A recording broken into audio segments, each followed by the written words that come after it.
Hi, my name is Lindsay. I'm a physical therapist, and on the channel today, we're going to do more talking and less exercising because I want to talk about a topic that actually has just been happening to me, but I think it is a topic that will happen to all of us as we are all humans living in these imperfect bodies and we're aging and going through our lives, is that we get these little irritations, these little maybe injuries or pains that are like popping up but aren't going away.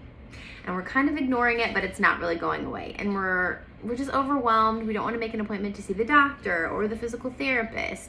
And we just don't really know where to begin, but it needs something. It has to give. So most likely this has been everyone at some point in time. So what I want to do today is talk about that. And I want to kind of break it down into simple steps that you can do and the basic principles that we use in therapy to calm an area and start to build it back up so that you can return to activity. So we're just taking everything back to the basics. And just know that, we're going to go through life and we're going to have some pain as we go, and it can be okay. So for me, I've had some wrist pain. So most likely you're going to follow the same progression, and it's going to go like this. I had some pain when I was doing a few activities here and there, and it just kind of bothered me and it kind of went away. Well, then it came back, and then it kind of stuck around. So now it's kind of, I'm just a little bit aware of it all day. Then it gets to the point where now I'm avoiding doing certain things because I know it's going to hurt or it is hurting. So even for me, it took me to get to this point before I stopped and kind of addressed the issue, even though I know what to do. So if this is you, come with me. We're going to learn how to heal our bodies together, break it down, make it simple, and get back to doing what we want to do. Okay, so the number one thing we're gonna do if this is the case is I want you to think back to try to identify what is the thing that maybe is causing this problem. So is there something that you've done lately that's new, or something that you're doing more than you usually do it, or you kind of went from 0 to 100 with something, or maybe you got some new shoes, or you did a new activity. Sometimes these things don't really pop out at us. We have to really think through what it could have been. Easy thing might have been you started running more than you used to, or you started running after not running all winter. Or maybe it's gardening and it's spring, or it might be spring. So I'm thinking about spring, and maybe you went out in the garden and you were in the garden bending over for 3 hours, and you haven't done that all winter and now your back hurts. So identify what it could be. The next thing you want to do is just take a breath and calm your brain, and just know it's okay. Everything's going to be okay. It doesn't mean that this is a bad thing or this is something you can never do again. Very, very unlikely that is the case. So just take a breath and calm yourself. The next thing is to stop doing the thing that's irritating you. I know that sounds simple, but it needs to be said.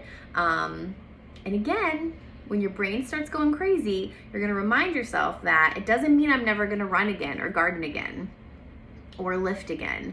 It's just that right now I need to take a break from the thing that's irritating me so then I can return to it in the future. Your body's just trying to talk to you. And so we have to listen to our bodies, because if you don't listen now when it's kind of giving you a little knock, knock, knock, it will force you to listen in the future when the pain gets so bad that you then are forced to quit the thing. So you might as well just stop and take care of it now while you can. And if you get something early, it's a lot easier to get a handle on it, for sure, in the long run. So we're identifying the thing, we're stopping the thing, and we're calming down, and we're not freaking out. Okay, the next thing is active range of motion. Gentle, pain-free, active range of motion at the joint that's painful, or the joint that is close to the muscle that is painful. And what you don't want to do is immobilize the joint. Although that maybe is something that we kind of think that we need to do, unless the pain is severe. But if the pain is minor, which is kind of what we're talking about today, you don't want to immobilize it. You don't want to stop ever doing the thing. If it's to the wrist or if it's your back, you don't want to just lay on the couch all day. You need to find a way to go through gentle, pain-free range of motion in the joint that's bothering you. So we're gonna use the example of the wrist because that's mine. So for me, I'm gonna be able to go through this motion. Now this doesn't hurt, but when I put force on it, it does. So if you can find the range that doesn't hurt, you're gonna do that. If this still hurts, you're gonna make it smaller. If it still hurts, you're gonna make it passive. So now you're gonna use your hand or some other body part to move it for you so that it's nice and gentle. And this often is gonna look like laying on the ground, sitting comfortably in a chair, laying on your back, whatever the case may be, having your arm rested on a table. You know, you wanna be in like a rested state.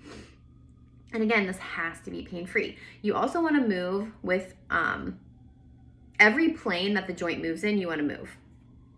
You don't need to be a physical therapist to figure out which way your joint moves. So for the wrist, we're going up and down, we're going in and out. So for me, this kind of hurts a little. So this I would just do passively, and that doesn't hurt. But, and then once the passive range starts to feel better, you can try the active range again. For the wrist, you also have this motion too, like you're turning a doorknob. So you're just gonna do that. You're gonna do that about 10 to 20 times, 1 to 2 sets, 1 to 3 times per day, just moving it. You know, at minimum once a day, but 2 to 3 is better.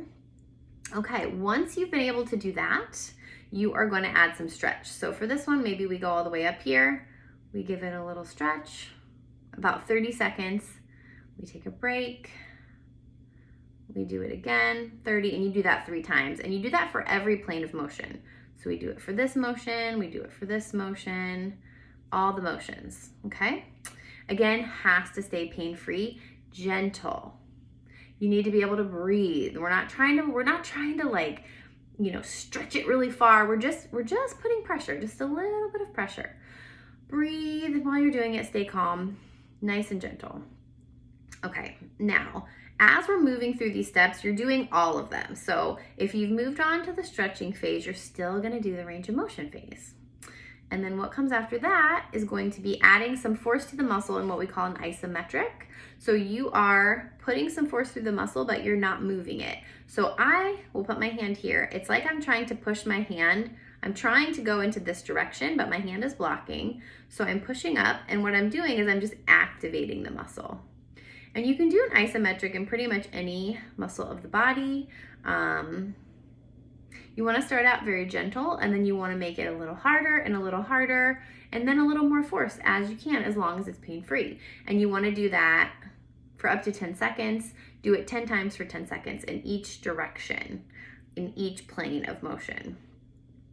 Okay, once you can do that safely once you can do that pain-free, again, you're keeping the active motion, you're keeping the stretch, you're keeping the isometric. Now we're gonna add resistance through motion. So maybe I'm holding a weight here and I'm moving through space like so, and then same thing this way. And again, with any body part, you should be able to do this, and you're adding some resistance as you're doing, and again, still needs to stay pain-free. So start light, you know, again, 10 to 20 times, 1 to 2 sets, 1 to 3 times per day. Once you can do that, again, you're adding all of the steps. Once you can do that, then you can put some body weight on it. So for me, with this, it might be getting into a plank, doing a push-up. If it's your knee or your hip, it might be doing some squats where you're standing on the ground. Now you're putting your whole body weight through the joint. And if you can do that, pain-free, then you should be able to start to return to the said activity that might have been the culprit in the first place. Now, you don't want to just like jump right back into it. You want to go into it gradually.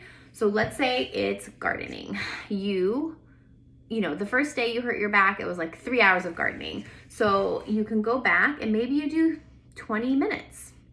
Start low. Just do the 20 minutes, you know, see how you feel. Maybe you do that for a few days. If that's okay, you add 10 minutes. If that's okay, you add 10 minutes, and so on and so on. And that's kind of how you get back to your activity. But again, it needs to be pain-free. You know, at some point along this journey, you won't have to keep doing all of these things forever.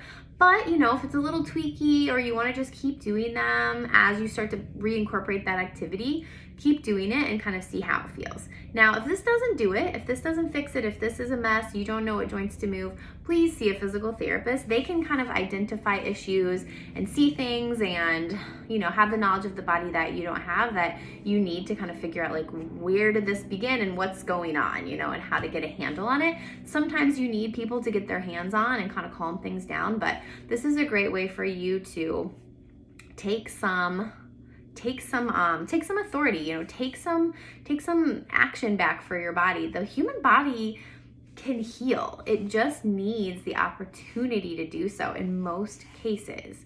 So part of my job as a physical therapist isn't just to have people come in and say, like, oh, you need me to fix you. You need me to educate you so that you can fix yourself. And if you can fix yourself, the body's an amazing machine. You just need to kind of give it what it needs. And as much as I would love a world without pain, and I would love a pain-free life, just as we all would, pain isn't always like the enemy. Sometimes pain is there to tell you something. Maybe it's there communicating with you and saying, like, hey, pay attention to this. I need you to do something different, or I need you to address something. And oftentimes, if you stop and address the thing, you're going to return to the activity that you love better than you were before, when you were kind of ignoring things. So please, just, like, if this is you, be encouraged that we can heal our own bodies. We can take control. You don't need someone to tell you what to do about everything. You can follow these steps. So just a quick recap, and then we're out of here. Identify the activity that may have started this problem. Take a breath, calm your mind, don't panic. Stop doing the activity for now that's causing the pain, or that you think is causing the pain. Active range of motion, gentle, pain-free active range of motion. Number 1, try not to immobilize the area at all costs. Then you're gonna add the stretch. Then you're gonna add the isometric, where now we're activating that muscle, but we're not moving. Then we're gonna add the weighted motion, where we're moving through space with weights or whatever it is. We're moving through space and we're stressing the joint, pain-free. Then we're gonna go to body weight. We're gonna get in a plank position. We're gonna do squats, whatever the case may be. Then we are gonna slowly and smartly and wisely and carefully return to our activities that we love. So I hope this has helped and given you some empowering for your day. And be well. Thank you.